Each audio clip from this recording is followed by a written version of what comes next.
نولاد كأهات الدل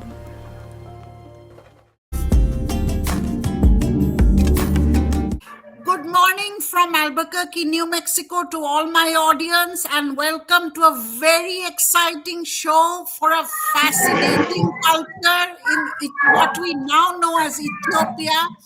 But it wasn't Ethiopia, before the modern times. It was a huge empire.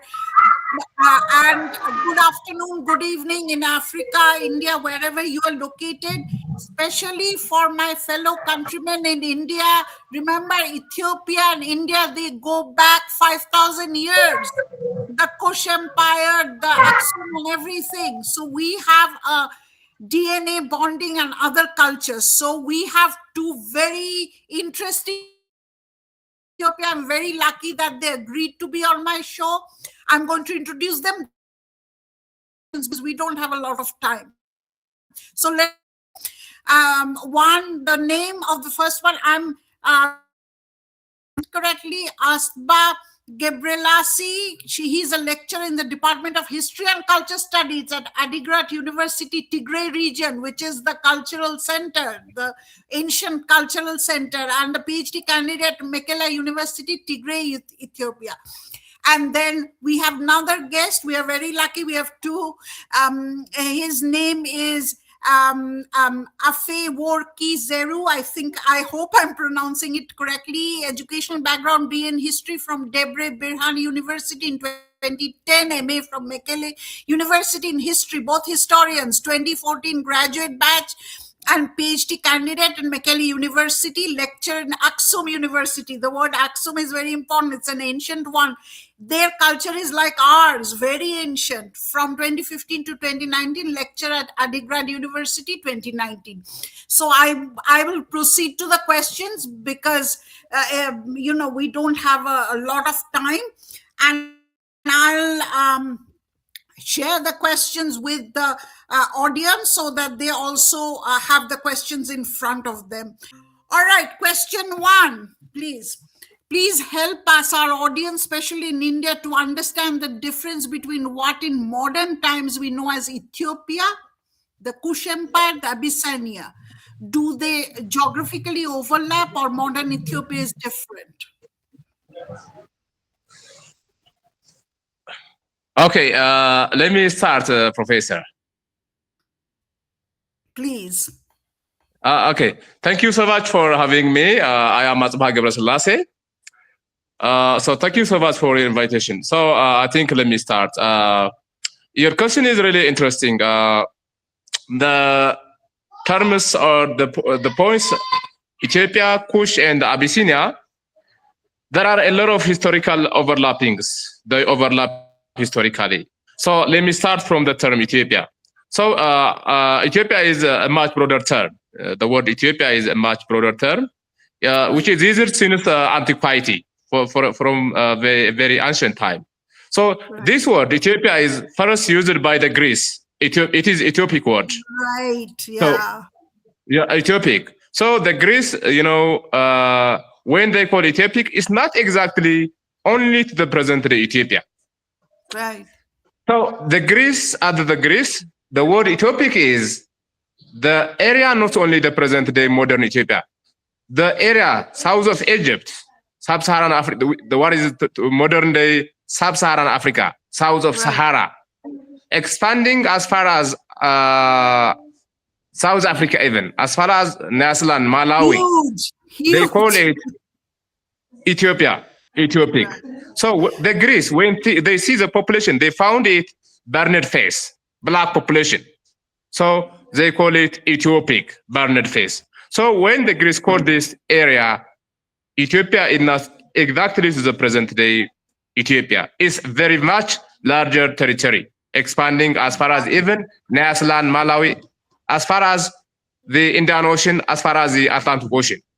Even Atlantic Ocean is used to be called as Ethiopian Ocean. Ethiopian Ocean. So this is regarding Ethiopia. Kush is an ancient kingdom often associated with in the present day Nubia or modern Sudan. So Kush is in the present day modern Sudan. Don't be confused. So when you come to the term Abyssinia, Abyssinia is a historical term for the kingdom in the same region in Ethiopia. So it was a medieval kingdom, particularly which was founded by Semitic peoples, Habesha peoples, Abyssinia. So probably Abyssinia is the precursor of modern Ethiopia. Is particularly from the 10th century up until 16th, 7th century, we used to use Abyssinia, Habesha, Semitic kingdom. That's where a lot of slaves also went, the Abyssinian slaves during slavery,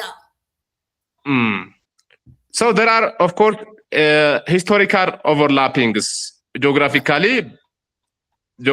So Ethiopia is a very vast and antiquated kingdom, expanding as far as not only the present-day Ethiopia, modern Ethiopia, as far as the whole south of Sahara, south of Egypt is called Ethiopia. Just imagine, it's exactly like India, stretching from Afghanistan to Cambodia, and then we lost everything. Like India, Ethiopia is very diverse. How many ethnic groups do you have? Are these ethnic divisions based on linguistic difference or, skin color difference? What is it?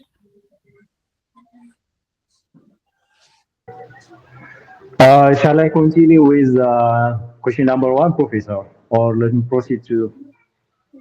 Question 2 would be good, because of time constraint. Like India, Ethiopia is very diverse. How many ethnic groups do you have? Are these ethnic divisions based on linguistic differences or other differences? So whoever wants to answer. Okay, first let me, I thank you, Professor. Let me add some points on the first question regarding the Kush, Ethiopia, and Abyssinia, in addition to what Mr. Advish explained it. The Kush term has many meanings and different concepts. We can explain it in Hebrew. It has quite different meanings. It has also some similarities with Hindu. For example, biblically, Kush relates with the grandson of Noah. Noah has, we know that 3 Kush children. is the grandson of Rama in our mythology. Noah has 3 sons, Cam, Sem, and Japheth, or the Ham. So Cush is the son of the Ham. So according to the Hebrew Bible, when they use it to refer for a black people, they use the term Cush to indicate any dark-faced people. In addition to this Hebrew or biblical term, we have also the term Kush is already known in Hindi or India. The Indians use it to refer to some mountains. India and Pakistan, as well as is also used to refer for appliances. When we come to the term Ethiopia, Ethiopia is not only a term derived from the Greek, but it has also a local meaning. According to the local tradition or the Kubernetes, the word Ethiopia is derived from the founder of the modern day Ethiopia, Ethiopis, the son of Kush. So since Ethiopis was the founder of the Ethiopia, is actually the father of also Aksumawi, the founder of Aksu. So local tradition claims that Ethiopia, the term Ethiopia is not an outsider connotation, but rather it has local tradition related with King Ethiopis. Regarding to Abyssinia, yes, it's an outsider, especially the Western name for, or the corrupt term from Habesha. The Arabs used to call the land, especially the northern part of Ethiopia, the Amhara and the Tigray, or the ancient Ethiopia, they used to refer Habesha. Then the Westerners try to call this or use, since the Ha is not pronounced in Western Europe, so they replaced the Ha with A, and they used to call Abyssinia. My goodness, this is exactly what happened with Hindus. Sindhu, they couldn't pronounce as, Hindu, they exactly. And This is weird. yeah, Thank you. Yeah. again, yeah. So, what does they mean when the Arabs refer to the land Habesha? It means that they are the combination of the Hamites as well as the Semites. It's a combination of both people, though they use it call simply the Habesha. According to other scholars, Habesha is also used to refer the origin of the people from where they came from South Arabia, a region known as Habesha. That's why they related this term Abyssinia. But finally, I want to say with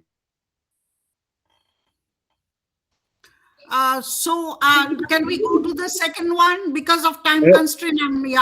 Because this is very vast. Okay. As the name of the country. But before, even though the term Ethiopia was international accepted in 1931, Haile Selassie Constitution defines Ethiopian kings and emperors uses the title King of Kings of Ethiopia. Thank you. Yeah. Okay. So second one.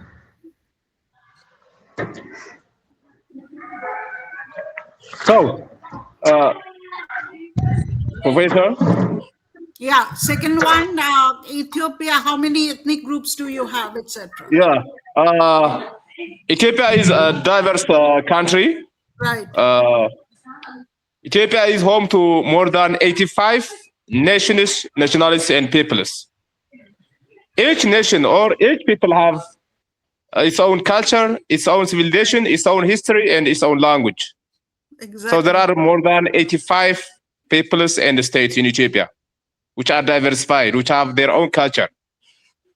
So these more than 58 nations and nationalities, they were based upon the linguistic lines. For example, there are Oromo people. The majority in Ethiopia are the Oromos, Oromo nation, which speak Oromo language. They have their own history. They have their own language.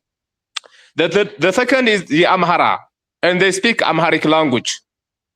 And other ethnic groups are like the Tigray, like the Kaficho, Kafa, Walaita. Anyway, there are more than 85 nations and nationalities in Ethiopia, which have its own culture, which have its own unique civilization, unique language. And as a result of incorporation, subjugation, and expansion, these different peoples and states were interlinked. They were intertwined, and they created what is modern-day Ethiopia.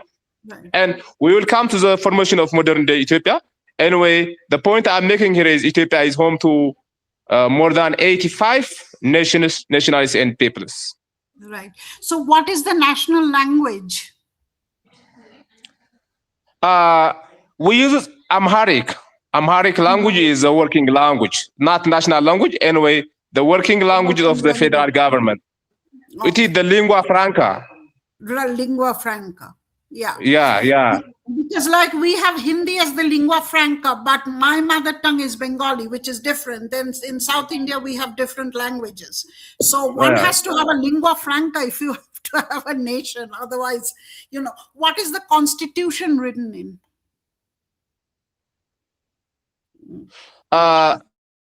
When I say, I'm not saying national language, the working languages of the federal government. The Ethiopian government or the federal government use Amharic as a working language. Working languages of the federal government.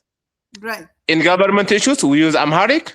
In education sector, in media, we use Amharic. Even the constitution is written in Amharic and in English.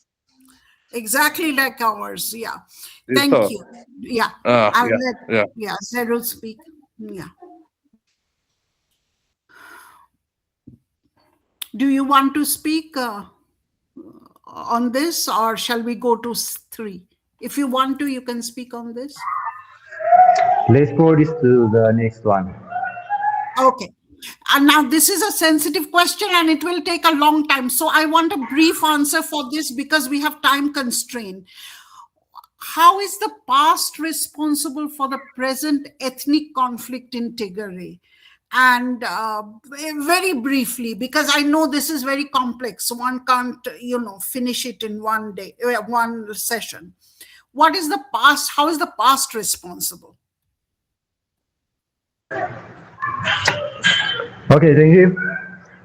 That conflicts in Ethiopia has a long rooted in history, but it Right. has a new paradigm or enters a new way in, especially in post 1991. When you see the major reasons of ethnic conflicts or,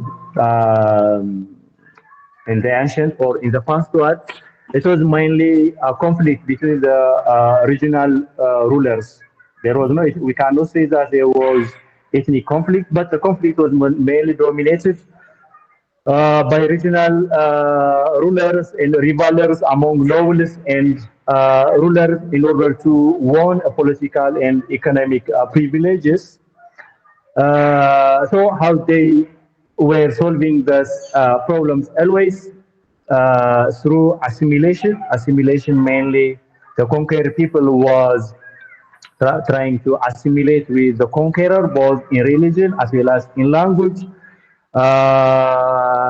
By this assimilation policy, the new elites were giving a chance to rule their own locality.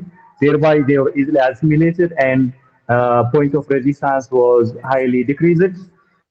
The another means of solving such kind of problem was a political marriage between the different regional lords and between the conqueror and the conquered people. A political alliance or political marriage was always arranged. In this way, a dispute was mainly settled. But since the period of Haile Selassie, ethnic-based violence was increased from time to time because of different things. The first one, ethnic associations began to form around the 1950s.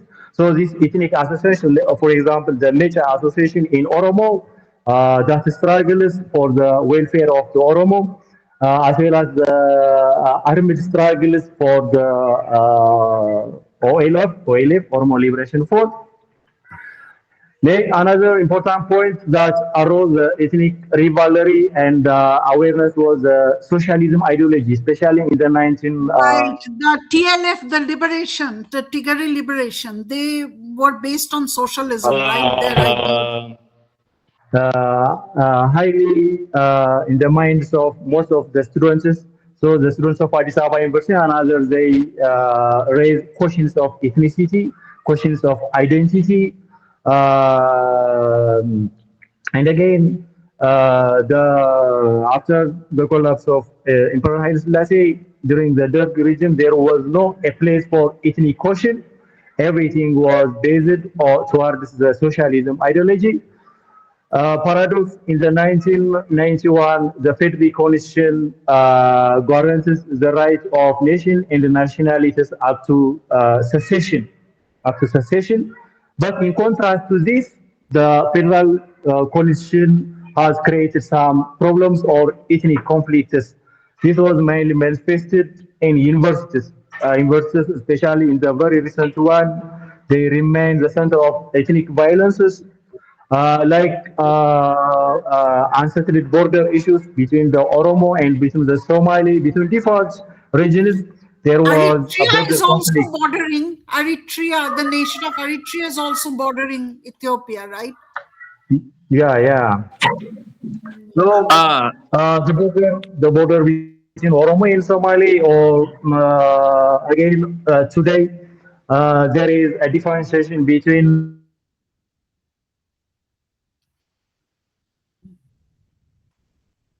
Oh, I think his connection went. Yeah, let me continue, Professor. Yeah, go on. Yeah, go on. Okay, in addition to my friend said, let me add something. Please. So, as we know, there are, ethnic conflicts in Ethiopia. It's obvious, for sure. There are conflicts related to it. So the past is responsible, I believe. Of course, the conflicts are very complex. There are conflicts. Look, why? There are different state formation theories. There is divine right theory. There is, and forest theory. And I believe that Ethiopia is the result of the formation of modern Ethiopian empire is the result of conquest, incorporation, and subjugation. Okay? But Ethiopia was never colonized by Europe. Like, India was colonized by the British. It was never colonized that way. The Italians were there, but yeah. Yeah. So while Europeans were invading Africa, while Europeans were partitioning Africa, Right. Look, there were great Ethiopian emperors. Yeah. Defending not only Europeans, but also incorporating different peoples and states, which are now Ethiopia, incorporated to Ethiopia. Different ethnicities, different language, yeah. Yeah, so they use force, they use incorporation, they use subjugation. So there is historical subjugation, historical marginalization. For example, Emperor Menelik was responsible for Menelik II was responsible for the formation of modern Ethiopian empire. He created modern Ethiopia by subjugating or incorporating different peoples and states. And of So course, he used force. He used force. So he used it to engulf, he used it to incorporate, he used it to subjugate different peoples and states. They lost their culture, they lost their language, and they think they are subjugated. So there is historical marginalization, historical subjugation, historical reincorporation with Ethiopia. And it's, yeah. They use this one. They use this narrative. They say we are subjugated, we are incorporated. They say, they claim still now. And there is also political power struggles among the different regional dynasties. There were big regional lords in Tigray, big regional lords in Amhara, in different throughout the country. So there are political power struggles. Right. Side by side again, there is competition for resource, particularly for land. So as a result of the competition over land as other resources, as a result of the political power struggles among the regional dynasties, as we have seen in China, in different parts of the world, as a result of the history of subjugation and incorporation, we are living in a very complex and in a very deep-rooted problem, unable to solve it, unable to fix it. Exactly like ours. Now I come to a question that is very close to my heart. I know the Christianity came with the Aksum Empire, right? And then Islam came with the Abbasid Caliphate. Now, can you tell me a little bit about the pre-Christian belief, especially in Tigray, and is Ethiopia a theocratic state now, or is it secular? Constitution. Yeah. I'm just saying constitution.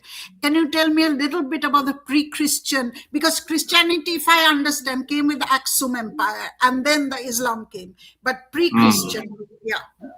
Yeah. So let me start. So Ethiopian history or Ethiopian civilization starts from Aksum. Right. Aksum by that time was one of the 4 powerful kingdoms in the world. After Exactly. Byzantine Empire, after Persia and China, Aksum was the 4th powerful kingdom in the world. Right. So the Aksumites do have their own achievements. It starts from 2nd century BC, and they do have their own history. Anyway, let's come to their history. So Aksumite kingdom or the Aksumite civilization accepted Christianity in the 4th century AD. 4th century AD. Yes. From the Byzantine Empire. But before that, the Aksumites believe in their own gods and goddesses. Like Small us. g. Small gods and goddesses. Small g. Thought. They believe in their own indigenous gods. They have local gods, indigenous gods. Like Astar, Maharem, and Arwe. That's They exactly also like worship. Hinduism, the different gods in Hinduism. Yeah. Yeah, they also worship Greece gods imported from Greece, like Poseidon, Zeus, and Ares. All nature aspects of nature. Yeah. They also worship Arabian gods, like Al-Moqa, the moon god, Al-Moqa, which is reflected in many ways of the Ethiopian architecture. It's quite similar again in the Arabian Peninsula. It's quite similar again in India. Exactly. So before the introduction of Christianity, they worship their own local gods, Arabian gods, and Greek gods. But around 4th century AD, during the reign of Abraham Atsbha, Christianity was introduced from Byzantine Empire, from Constantinople, what is the present-day Istanbul. Exactly. It was Byzantine Empire. Yeah. A Syrian monk introduced Christianity. Yeah. And the first to accept Christianity was the king by himself, King Izana, the king by himself. We don't have archaeological evidence. Izana was pagan at the beginning, but he accepted Christianity and he became Izana Christian, which is reflected in his coin, the coinage. Right. Now, when does Zeru have to Afeworki has something to say, or we'll go to 6? I mean, whatever. Yeah. So let me say something regarding the introduction of Islam. This is regarding Christianity. Yeah. So Christianity introduced to Aksum, and a group of saints came from Syria, from Byzantine Empire. They expanded Christianity. They built churches and monasteries throughout Ethiopia. They translated the Bible from Hebrew to Ge'ez liturgy. Yes, yeah. And they preached Christianity. This is regarding Christianity. So Christianity introduced to Aksum in the 4th century AD. Regarding Islam, Prophet Muhammad and his followers, they exiled from Mecca to Medina, which is the first Hijrah. Right, yes. On the other hand, the daughter of Prophet Muhammad, Ruqayya, came to Aksum at that time with his followers. And the then king of Aksum was Armah, welcomed them. They allowed them to live in the territory of Aksum peacefully without any conflict. And Islam expanded to Ethiopia peacefully without any conflict because the then king of Aksum welcomed them. Still, they built their own ancient mosque in Africa, in sub-Saharan Africa, is still residing in Tigray. So Tigray is a very wealthy culture. Culturally, it's fantastic. Yeah. I hope you have heard about the Nagash Mosque. The ancient mosque in Africa is the Nagash Mosque. I saw that. See, that relates to my question 6, because I have never seen such beautiful churches anywhere in the world, because it's such a mixture of everything. And so my question is, how is the Ethiopian Christianity different from mainstream Western Christianity? And is it true that the Ark of Covenant is still preserved in Ethiopia? I mean, this is a question. I know it's long, so I want a brief answer. Is there my friend Afeworki, or let me continue? He can, yeah. I don't see him, but either of you can answer this. Okay, so let me start. Let me continue. Regarding Christianity, Ethiopian Christianity is quite unique from the mainstream Western Christianity. It's quite unique. It's exceptional. So Ethiopian Christianity is one of the oldest Ethiopian church in the world. It's one of the oldest. Ethiopian Orthodox Christianity goes back to 4th century AD. It's have its own unique canon of scripture. It's quite unique. It's have its own unique rituals. Plus, it have its own unique liturgy. We use Ge'ez liturgy without our own unique language, Ge'ez liturgy. We use our own. I've seen the scriptures, Great scriptures. I've seen the scripts. Yeah. Yeah. So we use again. We have in Ethiopian Orthodox Church, we have a strong linkage to ancient Judaic practices and rituals, Judaic practices, Jewish practices. Still, we believe in the Old Testament. Still, the Old Testament and the New Testament. Ge'ez is still used in Ethiopian Orthodox Church service. In many ways, we use Ge'ez. And Ethiopian Orthodox Christianity is quite unique. It's different from the mainstream Western Christianity. Okay, and is it true that the Ark of Covenant is still preserved, or that's more a mythology? This is the most intriguing question. This is the most debatable question. And we'll come back another time also with this, but a brief answer. Yeah, so let me continue. Is my voice clear? Yeah, it is clear. So a lot of scholars, foreign scholars, or a lot of researchers, they debate, they argue on this issue. Maybe there is a disturbance, sorry. So this is so fascinating. Now, let me continue. So many of Ethiopian Orthodox Christians, the local people still believe that the Ark of Covenant is found in Aksum, in Ethiopia, the Zion of Saint Mary in Aksum. Right. Many historians even argue that it's found in Aksum. There is a really powerful belief. There is a really powerful tradition that is kept in Aksum. Even many researchers, many historians try to research about it. And for example, if you got the access, you can read the book written by Graham Hancock, The Sign and the Seal, The Quest for the Lost Ark of Covenant. Okay.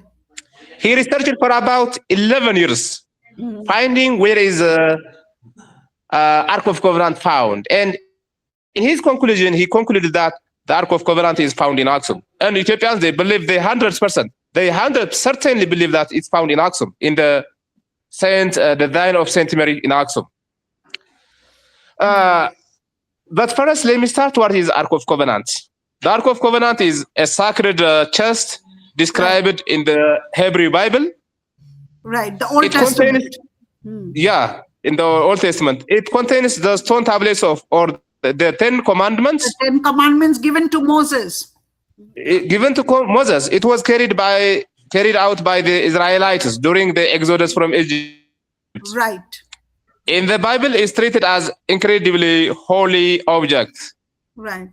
So for centuries, the Ark of Covenant was a huge focus of fascination and mystery. So where is the Ark of Covenant is found? But we Ethiopians believe that it's found in Aksum. Look, it's very mysterious. It's very, we ordinary citizens didn't have an access to the Ark of Covenant. Look, it's ancestors. Ordinary people, they won't give. So look, yeah. So look, how did it come to Ethiopia is a question. Who brought it to Aksum, to Ethiopia is the question. Yeah. So accordingly, there are two theories, two narratives. At the ancient time, in the antiquity, there was a famous Ethiopian queen by the name Saba. Queen of Sheba. Who went to Solomon. She went to visit Solomon. And then Solomon and the famous Ethiopian queen, they married and they gave up a child, Menelik the First. So Menelik the First, the son of Solomon and the son of Sheba, he grew up in Israel and he returned back to Ethiopia and he brought the Ark of Covenant together with him. So look, the surprising thing is all the Ethiopian kings, all the Ethiopian emperors, up until 1974, they use this claim. All the Ethiopian kings, as if they descend from this Solomonic line. They called the Solomonic dynasty. We are the Solomonites. Look, this is according to the glory of the kings. We use this document, traditional document, the Kebranegas or the glory of the kings. So they use this to legitimize their power. All Ethiopian kings, up until 1974, they have the Solomonic power. They are God chosen. If they are chosen by God, they are Solomonites. They are the descendants of Solomon. They are the descendants of the Judaic state in Israel. This is a tradition. So, Afeworki, do you want to say something on this? Because my next question is directly related to what Atsbha just said about what percentage of population is Jewish. But I will also ask Zeru to speak on this same thing. Do you want to say something about the Ark of Covenant, or should we go to question 7? Because this is so fascinating. I mean, this is fantastic. Yes, it's one of the fascinating questions. You know that the Ark of Covenant is one of the blessed and the very prestigious, precious world heritage. Right. As already Mr. Atsbha explained it, we as Ethiopians, based on the local tradition, we believe that The ark is found in Ethiopia, especially on the Aksum, but no one is allowed to see, to touch, to examine, or to check whether the existence of the ark or not. Only one monk is allowed to look after, to carry in the whole of his life. After the death of the monk, another monk is already replaced. Even the bishop, even the patriarch has no right to see and check for the Ark of Covenant.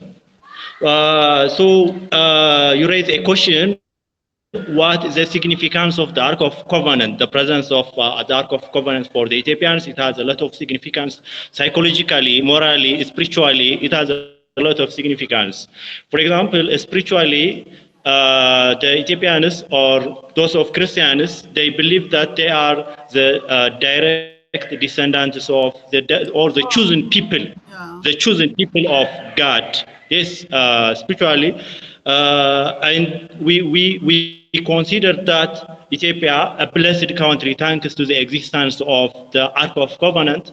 And personally, I do have, it's not academic point of view, but personally, I believe that the Ark of Covenant was a power for the Israelites when they were traveling from Egypt to the promising land, Canaan. On their way to Canaan, they were carrying the Ark, and they were very strong in front of their enemies. So when we think the issue, the cause of Ethiopia never colonized it. Even you read this as you stated this before. Let's say something. For example, when the whole Europe was conquered by Alexander the Great, by the Romans, even the Romans, they came up to the Nile Valley, but they remained untouched for Ethiopia. What was the reason?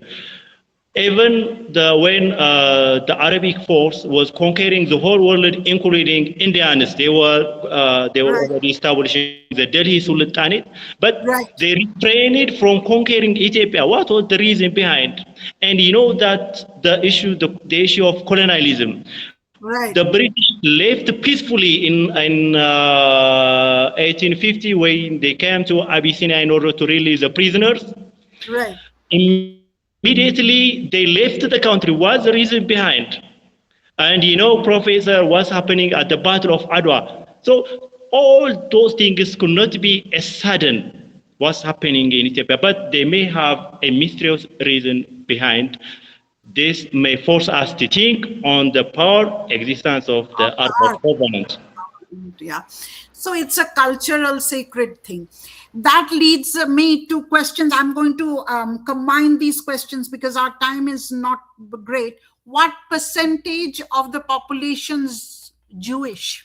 Because you guys do have Jews in Ethiopia, practicing Jews. So Afeworki, shall I continue or shall I continue? Okay, continue, my friend. Okay, so even though they are small in number, we have a Jewish population in Ethiopia. Right. We call them Ethiopian Jews, or we call them Beta Israel or the House of Israel. Right. Or sometimes they are given negative names like Falasha, like exiled one. Anyway, the point I'm making here is there are Ethiopian Jews. There are Beta Israel, House of Israel. It is for a long period of time. They existed in Ethiopia for a long period of time. They are small in number. They are already assimilated. They are marginalized, but they are few in number. They are few, and their number is decreasing from time to time. Why decreasing? In most cases in Ethiopian history, these Jewish people, these Beta Israelites, they were given negative names. They are associated with occupations like craftsmen. They are craftsmen. They are associated with the blacksmiths. They are associated with weaving, tannery. And in most cases, even though their contribution to the economy, to the country is immense, they are given negative names. They are marginalized. They are degraded. They are given negative names. Anyway, they are not treated well in Ethiopian history. They are even alienated from land. They didn't have an access to land. Land in Ethiopian history was communal. It was transferred from generation to generation, from father to son, in hereditary form. Yeah. So these Beta Israelites or these Ethiopian Jews didn't have an access to land. Anyway, their number is, so the question is how this Beta Israel came to Ethiopia. There are different theories. For example, many historians argue that they are among the 10 lost tribes. You know, Abraham, Isaac, and Jacob. Right. Abraham, Isaac, and Jacob. And that Jacob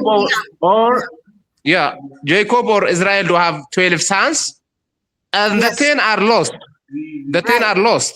Right. So these Ethiopian Jews, these Jewish people found in Ethiopia, they are among them. They are the descendants of the tribe of Dan. They are the descendants of the tribe of Dan. Yeah. This is one. Yeah. This is among the lost 10 tribe. This is one narration. This is one historical trajectory narration. On the other hand, as I told you earlier, when Queen Sheba visited Israel. Solomon's king, Yeah, this is other. And others, you know, when Christianity was expanded in Ethiopia, there were rebels who refrained from accepting Christianity. They accepted the Judaism, and they still continue to practice Judaism. And this is the rebel view, rebels. Anyway, there are small groups of still Jewish peoples who practice Judaism and who are still Beta Israelite or the house of Israel.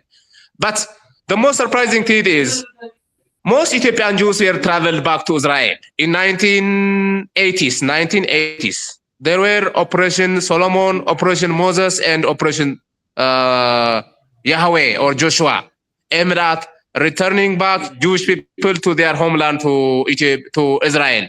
And most of them are returned back. Still, small amount of the population are still in Ethiopia, and we call them the House of Israel, or we call them the Ethiopian Jews.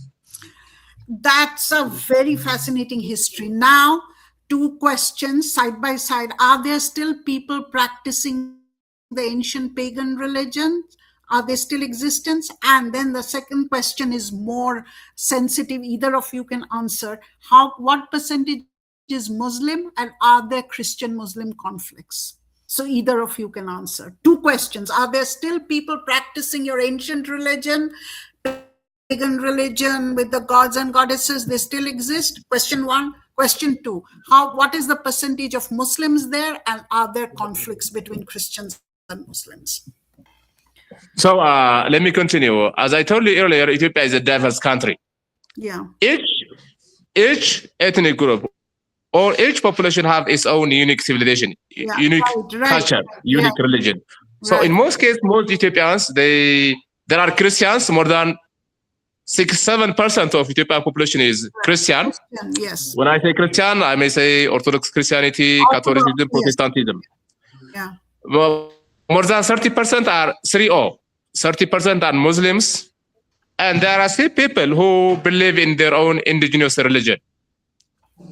For example, as I told you earlier, there are Jewish people, for example, who still practice Judaism. Right. Who still practice their own Judaic elements. They have their own ritual. They have their own worship. Yeah. And other people or other groups in Ethiopia, particularly when you go to the south, they do have their own indigenous religion, their own indigenous native faith, still practicing and using it.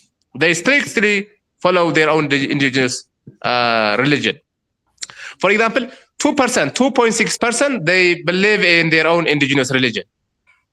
Isn't that fascinating? Now, Zeru, if you want to continue, or we can go to the sensitive question, and if you feel uncomfortable, I'm not pushing you to answer. Are there Muslim-Christian conflicts like everywhere else in Nigeria and so forth? Are there conflicts? Whoever wants to answer. Zeru, you can answer that. Okay, thank you. Let's trace back the relation between the Christian and Muslim sultanates to the medieval period, mainly when the Christian Highland Kingdom was expanding their territory toward the whole direction of Ethiopia. Yeah. They face a stiff resistance from the eastern direction, especially from the so-called the Zela Federationists. They were competing each forces in order to control the main trade route that leads or that passes through the Zela trade route. So the major reason for the medieval period conflict between the Christian and the Muslim was mainly political as well as economic motives. Always, as in India, it's political. Yeah. Yeah, but later on, the Muslim was mainly struggling to maintain or guarantee their equality with the Ethiopians. Unless and otherwise, there is no a bold Muslim-Christian conflict within Ethiopia, as far as I know. Your head of the state, he is Muslim, right? Ahmed Abe. He has the highest position. Professor, let me interrupt here. Yeah. During the medieval period in Ethiopian history, the period from 12th century, up Right. until 7th century, we call it medieval Ethiopian history. Right. During the time, there was a bit Muslim-Christian conflict in Ethiopian history. But it's not really a religious reason. It's for economic reason. Controlling the trade routes, controlling the coastal areas, important for trade, like the Gulf of, like the Gulf of, Zayla, Berbera, on the Somali coast. The biggest emperors, Christian kings, want to control the trade routes. On the other hand, the Muslim Sultanate on the Somali coast, they want to control the trade routes. And as a result, there was a clash of interest between the Muslims and Christians. But in modern Ethiopian history, there is no Muslim-Christian conflict in Ethiopia. Yeah. But there are in other African nations. Yeah. Sorry. The words of the Prophet was not also allowed for a violent clash against the Christians. Respect the Abyssinians. That's interesting. Yeah. So there is harmony.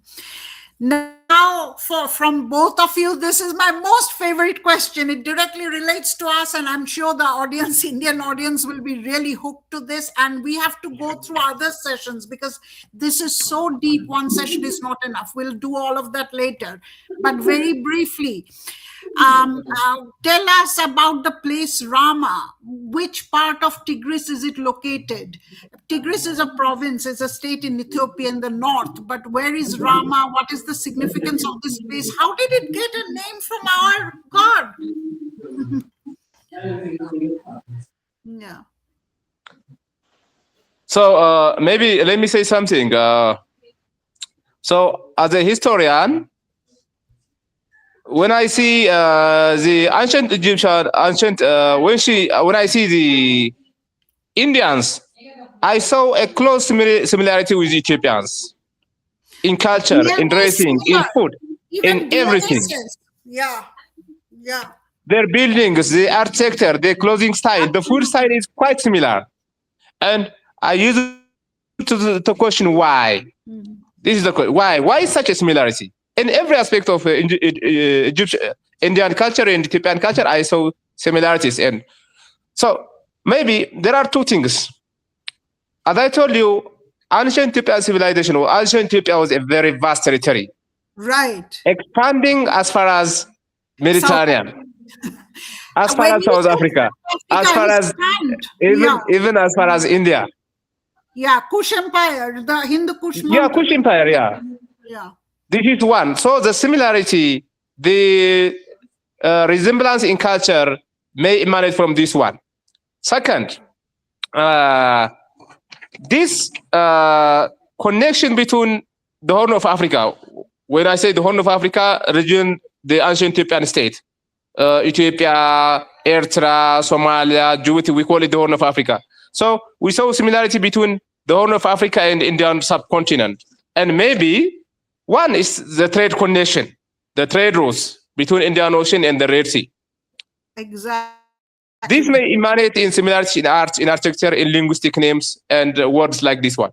And for example, what is surprising is in northern Ethiopia, in what is now Tigray region, we have a place by the name Rama.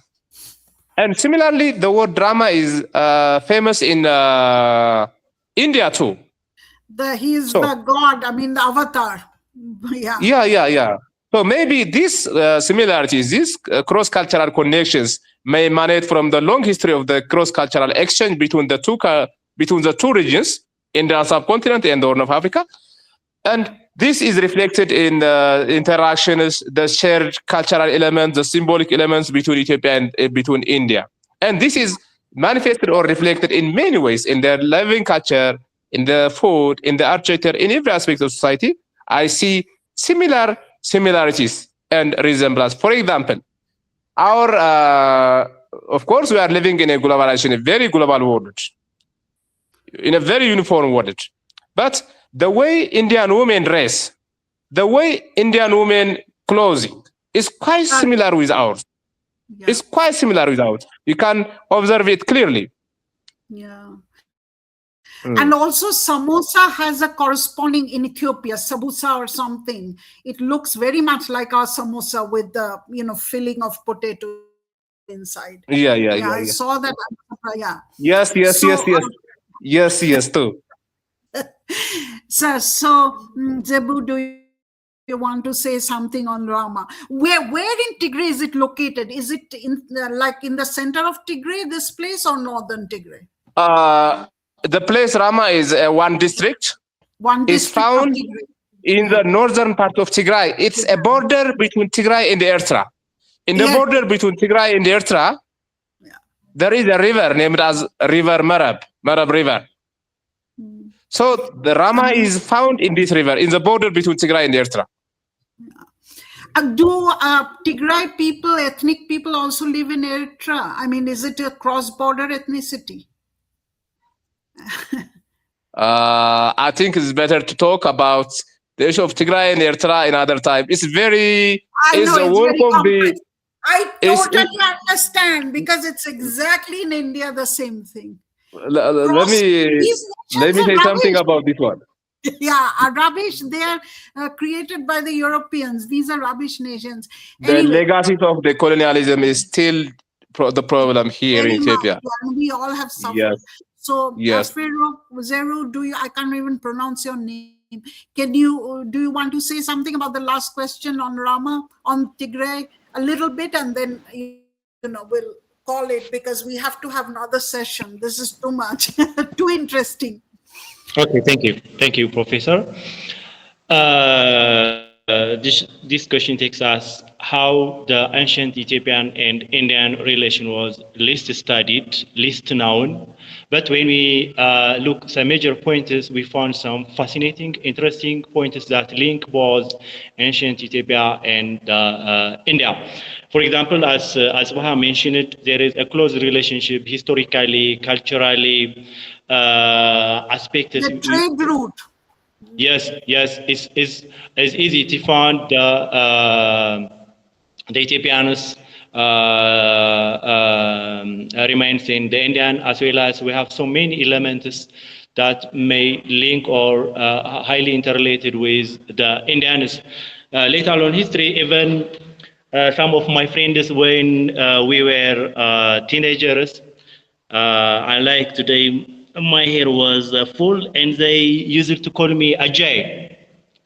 Oh, that's a very Indian name. One who is not defeated. Yeah, the famous actor Ajay. They were resembling with him. So how much?